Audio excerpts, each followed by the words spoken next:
SIR এর ট্রাইগোনালে apply করার জন্য কি কি ডকুমেন্টস আপনার লাগবে। 1 নম্বর হচ্ছে আপনার আধার কার্ড।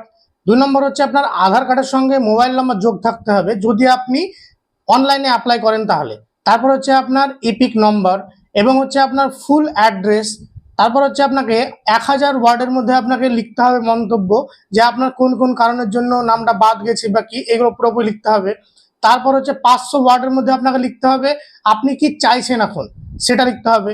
এবং যদি আপনার মা এবং বাবার ইপিক নাম্বার থাকে সেটাও আপনাকে লিখতে হবে। আপনি এই যে আবেদনটা করবেন, তো আবেদনের সময় আপনি কি কি লিখতে পারেন। 1 নম্বর হচ্ছে আপনার কত তারিখে হেয়ারিং হয়েছিল এবং আপনার হেয়ারিং এর সময় আপনি যে ডকুমেন্টসগুলো সাবমিট করেছিলেন সেগুলোর গ্রহণযোগ্যতা কি আছে কি নেই সেগুলো নিয়ে লিখতে পারেন।